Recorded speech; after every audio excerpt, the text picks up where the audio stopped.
excited to be with you. I'm a little bit worried about being here at 2:15 when everybody's kind of feeling that post-lunch lag, drifting off a little bit. So I'm feeling like I need a DJ up here with me or something to get everybody excited. My husband always tells me when I speak not to look too closely, because if people have that kind of what he calls the bass look, you're in trouble, which I didn't know what that meant, but it was, like kind of, I'm out of it, my mouth's open, so I won't look too closely at anybody.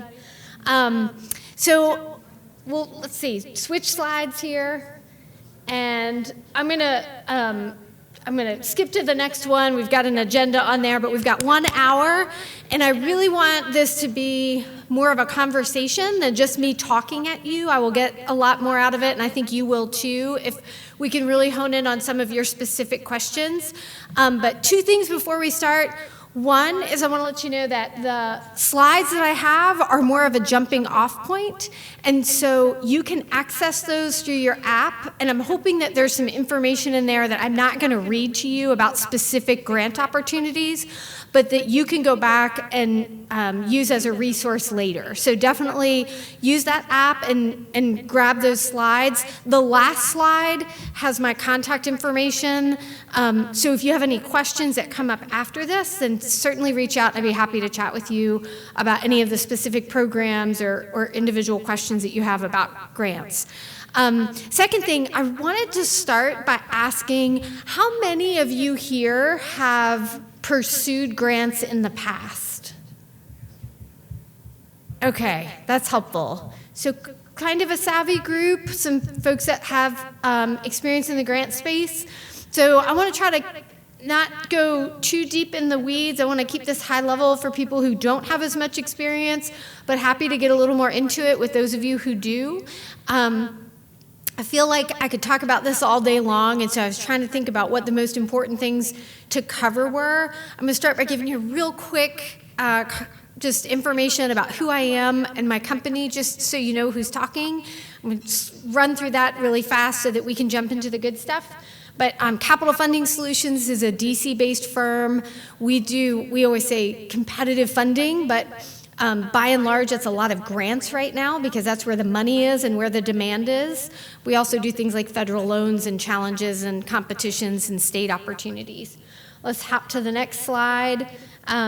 Our services, we do identification of opportunities, kind of strategic positioning of projects, the writing and project management of proposals, review, and submission. So we'll jump to the next slide. Okay, so I figured that we should start today by talking about the BEAD funding. I know a couple of folks earlier in the day talked about a lot of the funding that's in the broadband space right now has been run through the BEAD program. I'm guessing most of you are fairly familiar with that, but BEAD is a $42 billion with a B dollar program on the federal level, and a little over $1 billion of that came to the state of Alaska. I'm looking to see if Thomas is in the room because I'm going to give you a disclaimer that I feel like in the federal government, and I know this is going to surprise you, nothing ever is consistent, and the rules change quite a bit, and there's a lot of flux, right? A lot of uncertainty and flux. So I'm giving you the best information at the time we put this together, but a lot of times there's some shifts. So we may, I know I've already got one in my mind to point out when we hit it on the slide, but we may see some things that are a little bit different or shifting. But you can see that the $1 billion plus a little that came to Alaska, we had $991 million that went to the grant program, and then $25 million that went into the in-state mapping challenge. So we'll go to the next slide, and you can see this in-state mapping challenge. This is just a process to make sure that the areas that needed the coverage the most were mapped, okay? So I'm not going to spend much time on this. This slide is just a resource for you if you want to know a little bit more about that, but we'll hop to the next one. This is the broadband grant program. So this is like the really interesting one because it's competitive and it's the one that allows you to apply and to win money for infrastructure. So if you look up here, you'll see there's no award ceiling, which in a lot of grants there are. One piece of advice I will give you if you are looking to be an applicant in this program is no award ceiling does not mean that you should ask for more than you need, right? You really want to be strategic in your asks and think about, what is really needed for your area from an infrastructure perspective. How much does that reasonably cost? Do not undersell yourself to try to win the money because you won't get extra in all likelihood, right? They're going to give it all away if they can.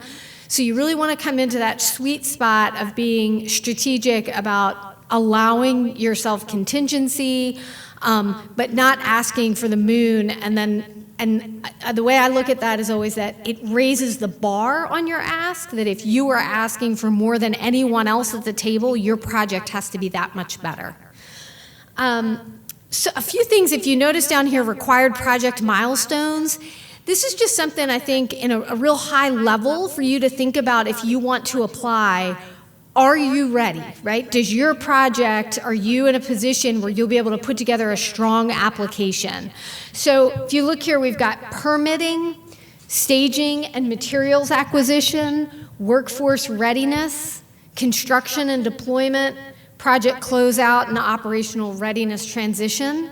So those are like big picture outline areas that you need to think through for your project and develop to be able to have a strong application.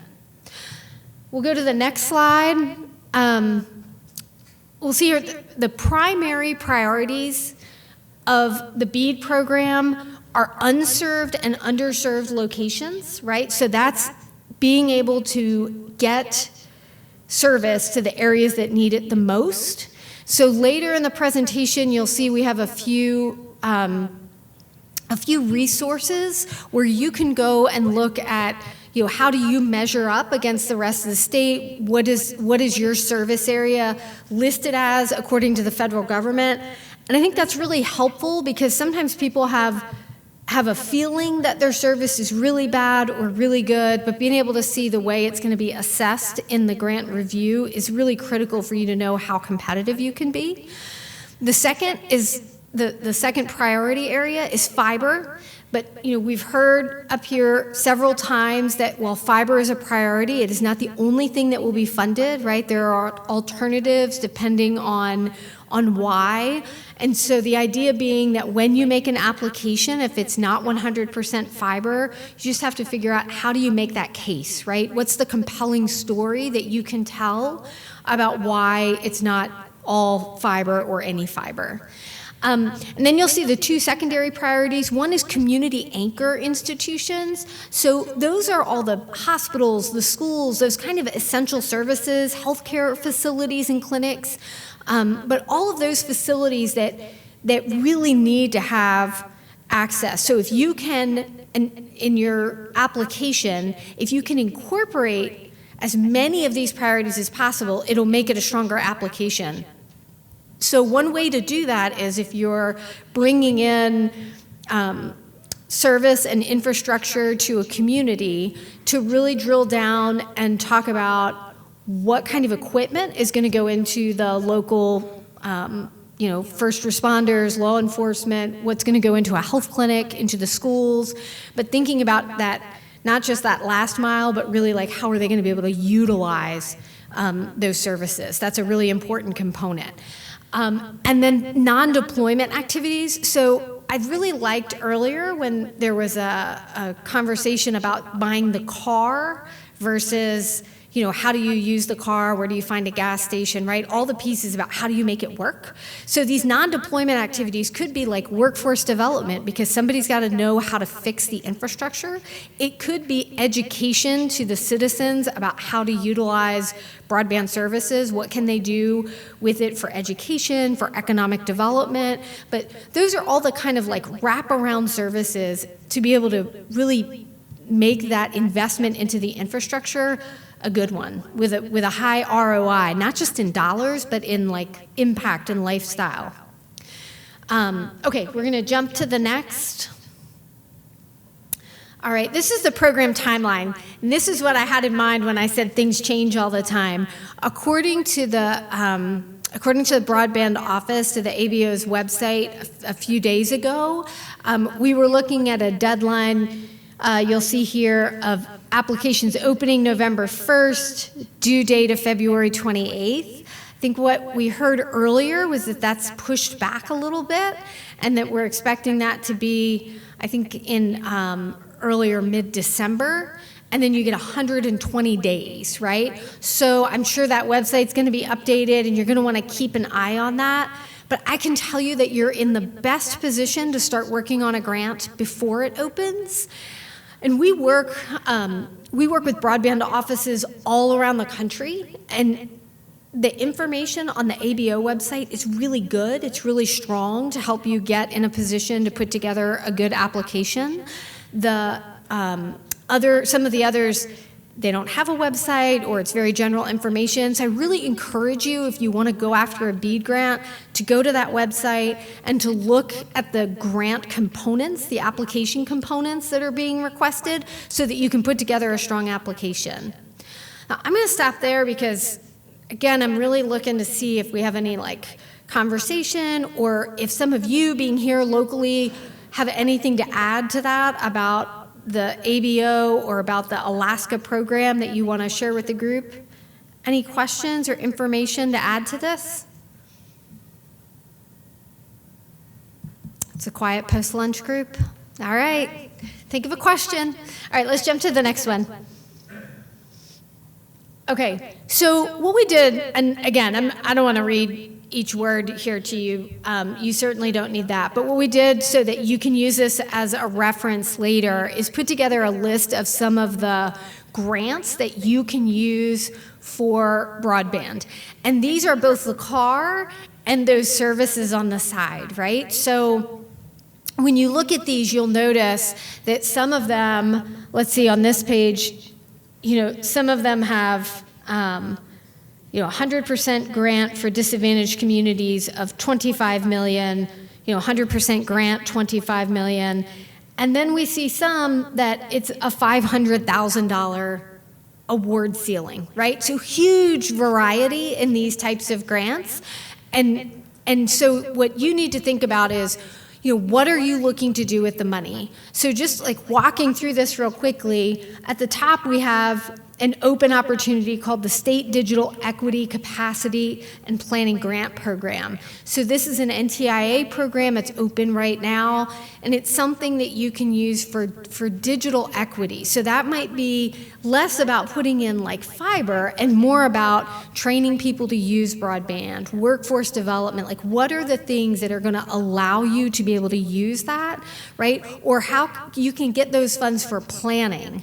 So how can we put together our project or our program? How do we know what technical services we need, right? How do we know what the best solutions are for our community? These are funds that can help you to make sure that you plan the best possible application for some of these other larger programs that will pay for infrastructure, right? So that's a great one that's currently open. The second one is kind of a funny one that a lot of people don't think about in terms of broadband, but the EDA has a Public Works and Economic Adjustment Assistance grant. It's up to about $5 million for infrastructure projects. This is a great one when you're talking about workforce development programs, or even things like, bringing equipment in that would allow the utilization or training in broadband. We've seen them give away funding and awards for those types of broadband-specific activities in areas that are underserved in the past. The thing that's really critical with that one is that the EDA looks for what they call beneficiary forms, and it is basically that you have to have private companies or any kind of employer, so it could be your local government, but you need any kind of employer to sign off and say, we are going to have jobs that will be created as a result of this project. And you can't have one because they think that that's an illegal pass-through of money, right, to someone who's not eligible to apply. So you've got to have the sweet spot of 3 to 5. So something to keep in mind, but that's an area to look for.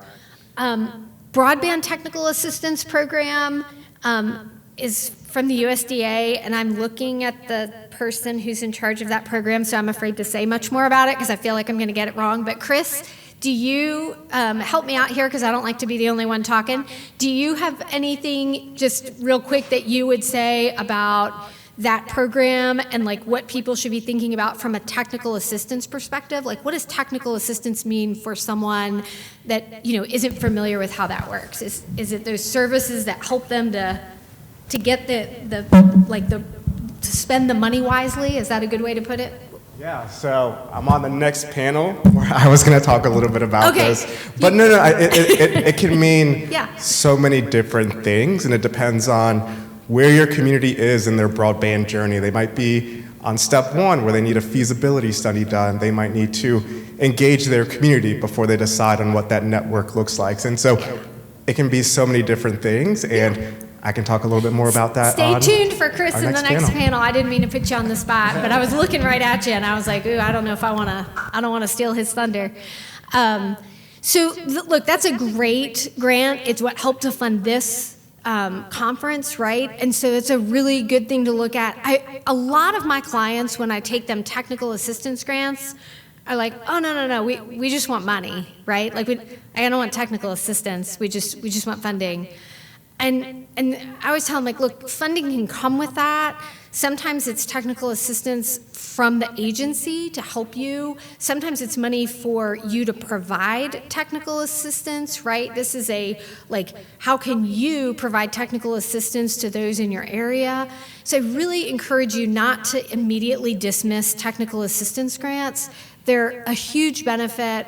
They're so helpful in the areas of planning. I find a lot of folks come into applications without the right plan, and it's very hard to be successful in pulling off a project if you haven't really thought through, what that whole project is going to look like, budget and design and implementation, and then kind of that closeout of we finished the grant, what do we do now, right? So I really encourage you to look at these technical assistance grants from both the USDA and from the NTIA as great tools and resources in this journey. The next one on here is, the Alaska Broadband Project from the Denali Commission. It's like the Denali Commission is such an amazing kind of quasi-federal agency resource for folks in Alaska. Again, I work with people all over the country. A lot of states don't have any organization like the Denali Commission to be able to work with. The work I've done with them in the past, they've been very responsive. They're really in tune with what's going on in Alaska. They've been able to help some of my clients with matches for federal grants when matches are required, and that's a really tough challenge for a lot of applicants, is where do we come up with this match? Even in the grants that say you can apply for a waiver, right, saying you don't have to put up a match, you're always going to be a little more competitive if you can put a little skin in the game. And so I think, having conversations with the Denali Commission about their ability and their kind of appetite for working with you on matches is a great resource. So I'd certainly encourage you to look into that. The last one on here is the ReConnect program. ReConnect has been around for several cycles. It is a tremendous program. It is one of those that pays for infrastructure. So this is one of the big ones. The thing I will tell you that most applicants don't realize until they really get into writing their first grant or planning for their first grant, ReConnect is a massive application. It requires a lot of detailed information. It is not something that you can pull off in a month or in 6 weeks. It's something you really need to start planning for well before it ever opens, lining up your partners, thinking about the financing, determining the right design, right, your network design, what makes sense, right, looking at these areas. I mean, they're going to need maps and financials and just a lot of really detailed information. So I want to encourage you not to scare away from these large programs, but to plan ahead for these large programs. Really Think about that. Get all the resources that you can. Matt and CAC are here, and I think just a tremendous resource for you in that technical area, as well as others. So, okay, we'll jump to the next slide here. I've got just a few more that I want to put on your radar. First one on here is Alaska Digital Equity Capacity Grant Program. It's a forecasted grant. It's not currently open. It's from the Alaska Broadband Office. I think Thomas had mentioned that earlier, but that's one to keep your eyes out for. Okay, the next two that I put on here, I'm going to tell you because I don't ever keep anything secret, that I actually took off this morning and added it to my slides because I got really nervous because the RUS folks came up and started off this show fabulously and told you about these great programs, and they're not currently listed as open or forecasted, so I did not have them on there because I don't know if there's another round of them, but I see people shaking their head that there are. So distance learning and telemedicine is a grant that we've won in a couple different areas. I really recommend it. It's a great one to look at for kind of that, what are you going to do for medical or for education to be able to do virtual learning or telemedicine. It's got to be in very rural areas, so that's an advantage for you. And it's up to $1 million. And so that one is, it is not the massive undertaking of a ReConnect, but you really need to think through the budget, and there's kind of a funny formula about the area that you live in that will give you the percentage of how rural it is. I don't know if this is actually a word, but I always say it gives you the rurality score. I think that's a word. It's a word. I say all the time, I don't know if this is a word, but so that's one to think about ahead, but that won't require quite as heavy of a lift. But remember, again, that's education and healthcare, a great program to consider. And then Community Connect is one, again, really on those rural areas. It's it is one that I don't know at this point what the award ceiling is. We applied a couple years ago. I think it was around $2 million. And so it's not for the huge infrastructure projects, right? No big fiber build-outs, but it is a really great program to consider. And I think we have confirmation that you'll see that one again.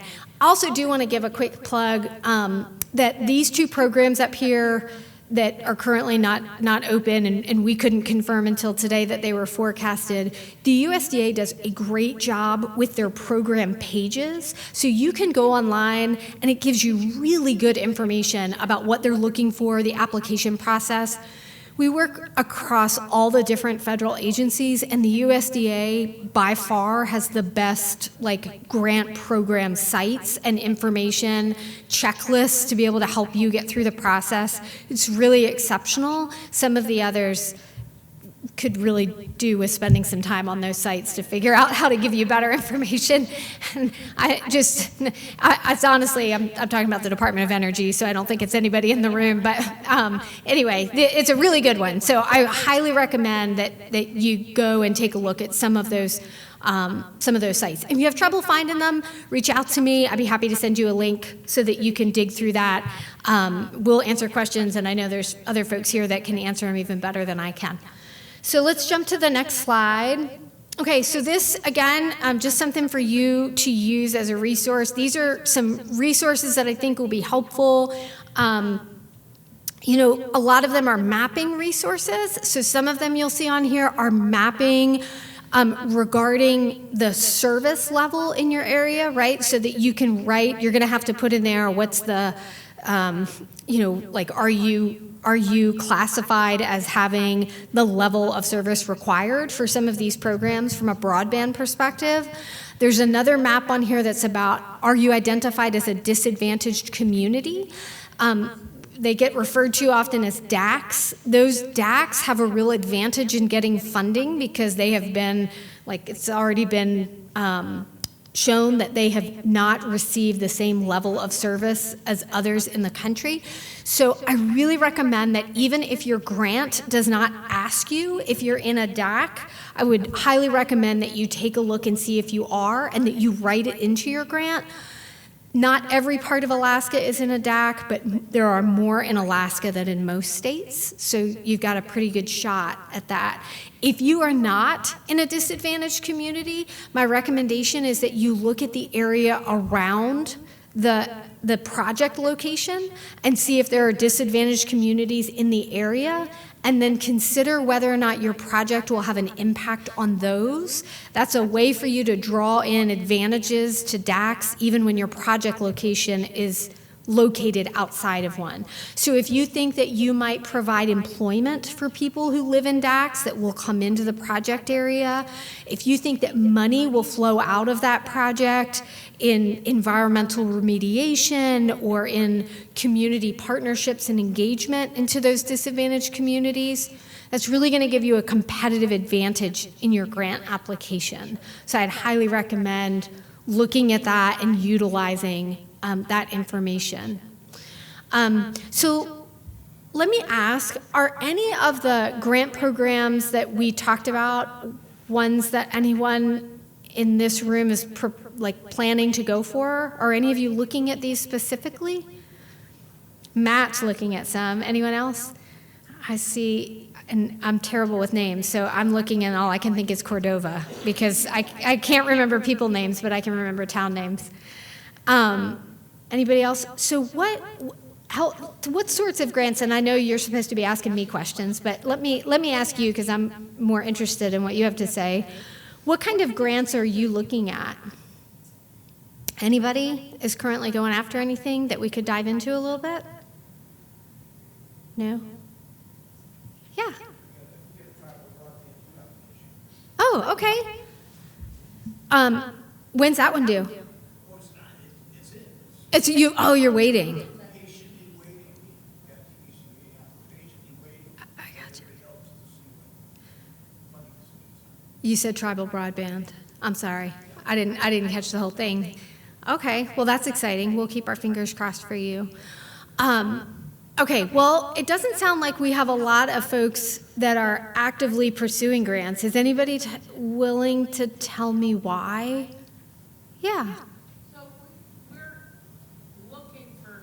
Mm-hmm. But one of the reasons I'm here specifically is because we got an NTIA TVCP grant, and we're getting fiber in our community, but that doesn't provide us with cell service. And our area has been without cell service. I've been back in Mississippi for 5 years, and when I first got back, we had limited cell service. Now the only cell service that works in our area is through GCI, and it's very, very, very spotty. Like you may get a connection. Some places can use it. Mostly you have to go down to the dock or be in a lucky spot for you to be able to get cell service.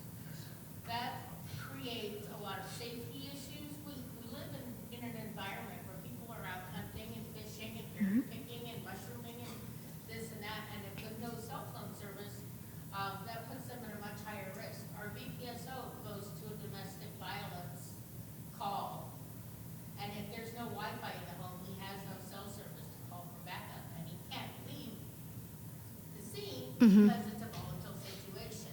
That puts him at risk. It puts the parties at risk who he's there to assist.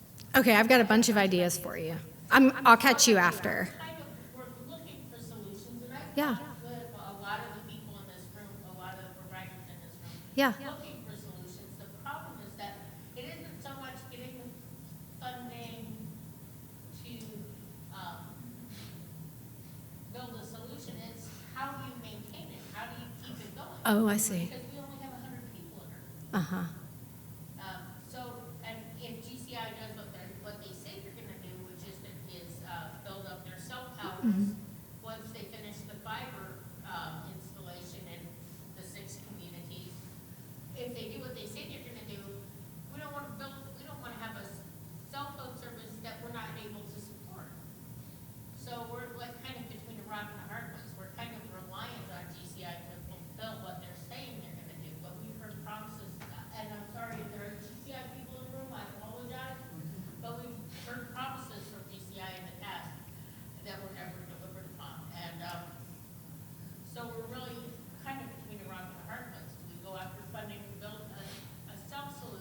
When we're going to be up against GCI if they build if they do indeed put theirs together. So that's that's the position I'm in personally as a tribal administrator. I'm from the native village of Uzaki. So it's a conundrum. It is a conundrum. I've got a couple ideas because I think that if you were to go, and I won't address the first part right now about the issue, and I know this is the critical issue for you, but do you try to build your own, or is GCI going to come through? But I'm just going to say, if you were going to build your own, some of it would depend on how much money that costs. I have no idea. Do you have a ballpark on that? Not really. So we did at one point have a ballpark. If everybody in the community subscribed to our service, we might be able to pull off those $6,000 a month, which would basically be everything that we took in. That figure apparently has changed or dropped in the end, so there is a possible solution out there. That's a big risk to put a small tribe into that type of a financial position where they have to come up with that amount of money every month in order to provide a critical service to their community. Okay. I would love to chat with you separately. I'm thinking about it from a public safety, like, you know, I talk to clients a lot about sometimes when you have a goal, right? And your goal is you want cell service. You can find programs that you can give them their goal, and it might not be your primary goal, right? But if everybody gets what they want and you're above board, then that's fine. And this is my worst analogy ever, and I've been using it for years and I can't figure out a new one, but I always say, if you want a public green space and you use federal funding to buy the land so that you can preserve that green space, and the federal government doesn't really care if you get green space, but you find out that there's a little spotted toad that lives in that green space, and the federal government's really worried about making sure that the habitat doesn't go away for that toad, it is perfectly fine for you to apply to save the habitat of that green toad and to get your green space in the same way, right? So one way, I think what I'd like to chat with you about, and I won't go down that whole road with everyone, but just in a general sense for everybody to think about when they're trying to think about grant money,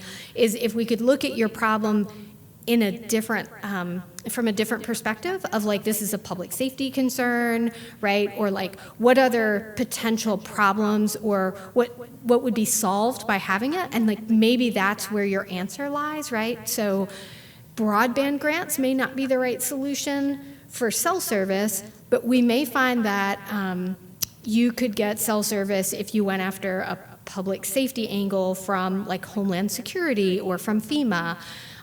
The bigger issue is the long-term funding, but we'll chat about that later. But I think that's a good thing for everybody to keep in mind when you're trying to find funding, is to try to look, you know, from multiple perspectives at how can you frame your problem so that you might find like more creative funding opportunities than you realize are out there. Okay, so is anybody else, like anybody looking for funding? Like, oh yeah. Do you know of any grants that are available to put like battery backups in homes when FTTH occurs? Battery backups in homes. That would probably be a FEMA building resilient infrastructure in communities possibility.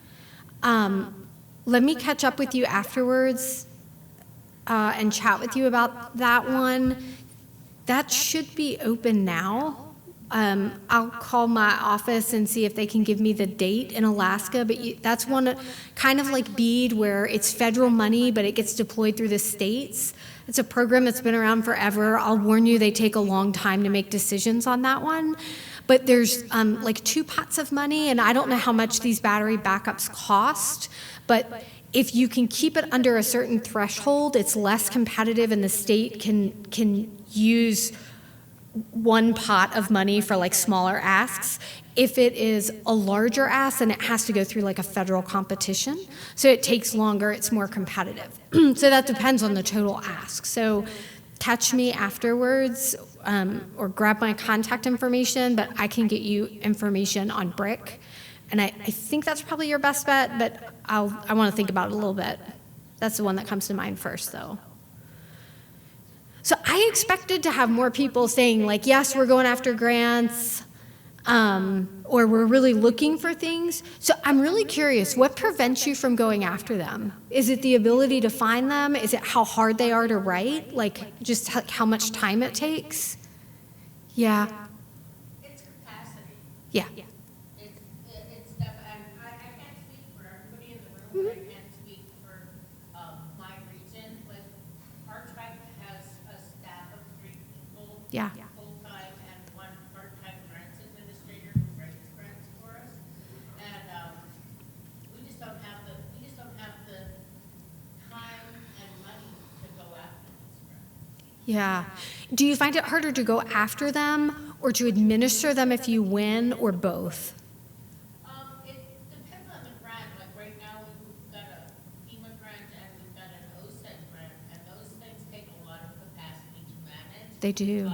Some grants take a lot less capacity to manage, but depending on the funding source, you can be looking at hours upon hours just on quarterly reporting. Yeah. And when you've only got a staff of an administrator, a bookkeeper, and a clerk, plus a part-time grants manager, you can't, you just don't have the Yeah. capacity to go after more. Building capacity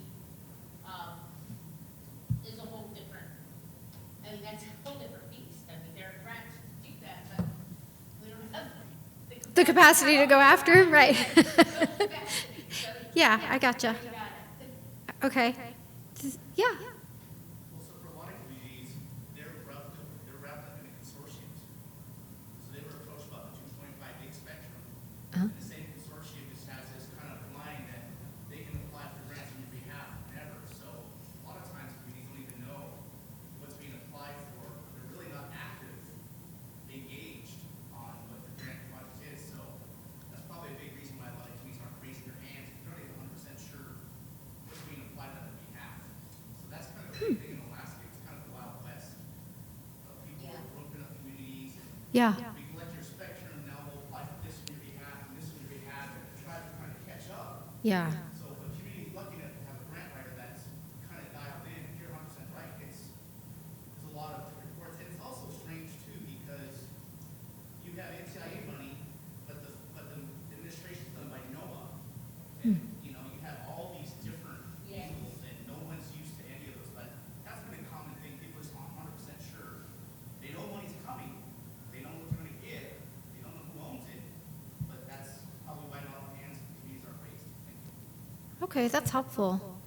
Is that a helpful, like, do the communities feel like they're well served that way? Like it helps because they don't have the capacity to manage that on their own?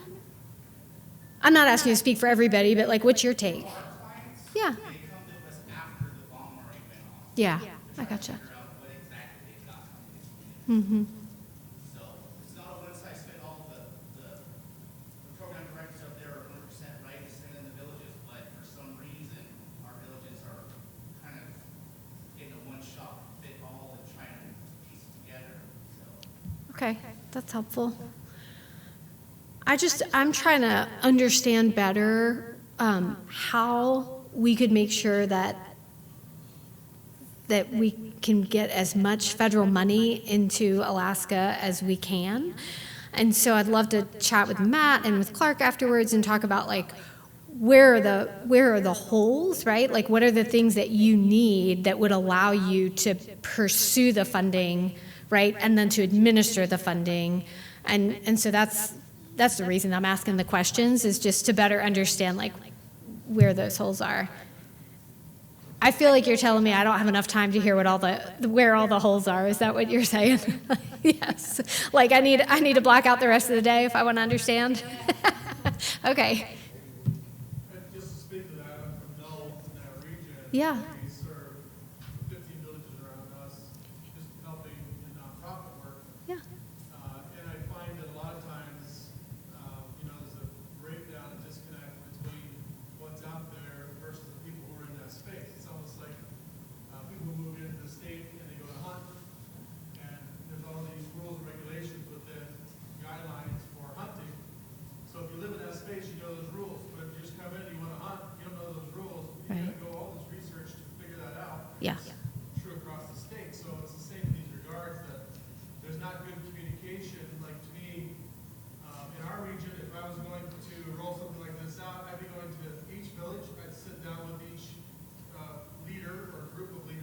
Say, here's what this is, here's what we have to provide, are you interested? Because nobody knows to even go look for it, they don't even know the questions to ask, they don't know what's actually available. So I think that's true on a lot of these issues, and then of course, then the follow-up, how to manage it, who to roll it over to, who's gonna follow up, because people are always coming and going from our communities. So who's the hack get passed off to, and who's responsible? And then ultimately, the buck stops at somebody's desk, and if there's fines involved because somebody didn't follow through with reporting, or they have to pay back on grants, we have this all the time through other grants that we process. There's just a huge overburden that people are promised, look what you can do. Oh, but you get all this to do, oh, I just signed up for that. And it's just break down communication, so Yeah. it's hard. Yeah, there's nothing simple about pursuing or administering the grants, that's for sure. Yeah. I'm also from Nome, and I've kind of the same thing happened to us. We Okay. didn't know what the broadband grant stuff was. Somebody came to us and they said, oh, sign these resolutions, time is running out, hurry up, hurry up. Yeah. So we signed on, and they have 2 grants of ours, and we've seen 0, nothing, met with them a few times. We've gotten nowhere, and then they wanted us to sign on for 3 months, and we're like, we haven't even seen them for the second month. So we did sign for 3 months. Yeah. But I'm, again, there's the same reason that it should happen all over. So I have I guess, comment. The really piggybacking what they have said and shared, there's, from my experience in working with communities directly, that there's a growing hesitancy to sign on and pursue particular grants, because what they're seeing and what communities have seen is funding that has been, I guess, gone after, sought after on their behalf. Then they come to find out, oh, wait a minute, I don't actually get connected. So we signed on to a project that we're not actually getting connected to the house. We're not actually getting connected to the infrastructure. But that was never been, that has never been revealed or never was a part of the conversation.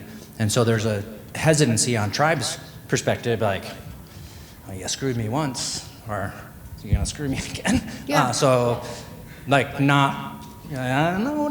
That's been my experience as far as working with tribes and talking to them directly, that there's been a whole, in this whole broadband funding component, there's been a whole lot of money given out to entities, and then come to find out, you read in the fine print, like, they're actually don't get connected for all this money.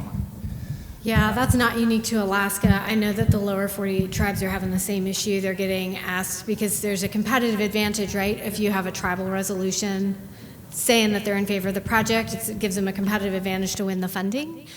And it's always a rush, and yeah, I'm sorry. That's unfortunate.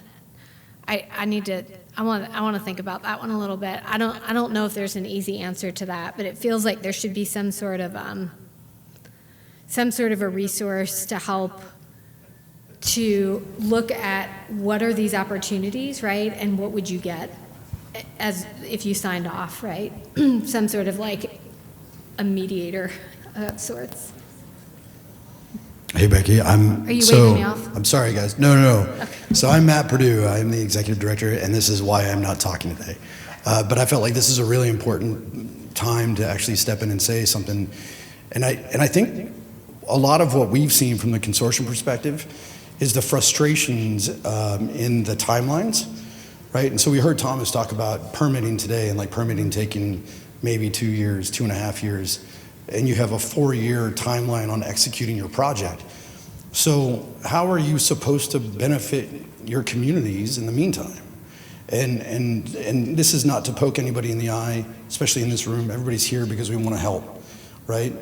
And I think there needs to be stopgap measurements that can be put into place that are going to be adaptable to what the future is going to be.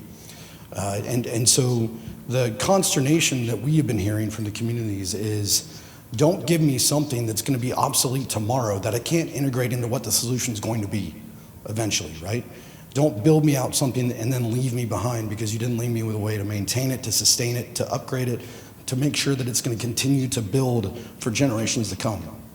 And so I think that we have all the right people in the room here to have that conversation, and it's why we really wanted to put this together. And with that, I'll make you stop listening to my raspy voice. You know, I think from kind of building off what Matt just said, it's a good point to consider that I think there are definitely bad actors out there who are taking advantage of tribal entities to get resolutions, to get funding, right? But I think there are potentially also just bad communicators out there who have projects working that are going to take a long time, and they're not communicating with you about what's happening and what the expectations are. And so, in fairness, I think that's probably also a possibility. Like, maybe these things are coming, but certainly they should be communicating with you. You look skeptical. I'm trying to be generous, but she looks skeptical. Yes. You know, we should have been having meetings like this since 2020. 2.5 gigahertz licenses came out when the NTIA started talking about tribal broadband connectivity and all that was involved. Oh, sure, thanks. Nobody reached out to the tribes or to communities unless they were a party carrying water for a carrier, I'll just leave it at that, to get letters of consent from the tribes. And the letters of consent, the resolutions were very short. They said, oh yeah, we like this idea. There was, as far as I know, and I haven't been privy necessarily to the discussions that carriers or their agents have had with tribes in particular for tribal broadband money. What sort of arrangements were offered, what sort of promises were made. My suspicion is that there wasn't much, that people who came in to be the applicants particularly on the round one applications, but on some of the round two applications, were approached and said, hey, we can do all these great things, but it's not on paper anywhere. But, we, tribes, communities, village corporations, and even regional corporations should have been sitting around tables like this 4 years ago when we knew this was coming, and not just being, hoping that the community had at least some expertise to kind of understand what's going on. I won't necessarily say that there were bad actors. There's been some pretty shrewd business people involved in this process, whether it's been for tribal broadband money, whether it's been for ReConnect money, whether it's been for middle mile money. I mean, there have been, shrewd business decisions made with the accession of the people who needed to accede, i.e., in this, tribes having their letters. There have been a few that got their money without the tribal resolutions or letters, and that's kind of coming back to bite people on the big toe. But we should have been having these conversations. And I had, when I was an executive director in Bethel of the tribe, I had 4 different individuals representing 4 different consortiums come into my office, and I said, hey, we need to go and rent a floor in a hotel and have some Middle East diplomacy, and sit around the table and lock the door and yell and scream and say, this is what we want to get. And it never happened. Everybody went off, in the case of the big consortiums, in 4 different directions. And then you had the non-consortiums where you had corporations go around, native corporations get together with carriers, and they went to the tribes and said, oh yeah, you know us, and we know these guys, the carrier, and it's going to work out really good for everybody. So it's been low information. Yeah. And your question about why aren't people applying for particularly some of these bigger grants, you answered it yourself. I mean, ReConnect 4, I wouldn't, ReConnect 5, it's going to cost an outfit, going to cost a community $50,000 to get that application written. Sure. Thank you, sir. Well, I think your point is well made, and so I guess just thank you to Matt and thank you to the USDA for getting a hotel room and bringing everybody together, right? Better late than never. At least start to have the conversations now so it doesn't continue to happen. So that's terrific, and I'm so glad. And I will say that the work I've done in Alaska, it's really kind of heartening to me to see so many different types of folks here, right? Like I see folks from the communities, and I also see government agency people, and I see the telecom companies. And I will say that a couple of years ago in some of the projects that I was involved in, I would not have thought that was possible for everybody to be together in the room. And I don't think any food has been thrown. Everybody looks happy together. So that's a win. So I think it's a great first step, and I'm really excited. And I hope I think I approached this one a little bit selfishly and wanted to understand more about what was going on here. So I hope that some of the information I provided is helpful to you. I really want to talk to you and the lady in the back before I leave about the opportunities that you're looking at. If anybody else has a specific thing they're looking for, come bounce it off me, because that's kind of my favorite thing to do, and we can try to find. As the gentleman here just said, ReConnect, those are enormous grants, right? Huge projects, but some of these are more manageable, right? I know they're a lot, but they're more manageable. And so if you have some things, maybe we can find some solutions and some funding for your projects, and I'm happy to help you look. Any final thoughts or questions before I close this out? No? Thank you all so much for your time. I learned a lot, and I really appreciate it. Thanks, Matt.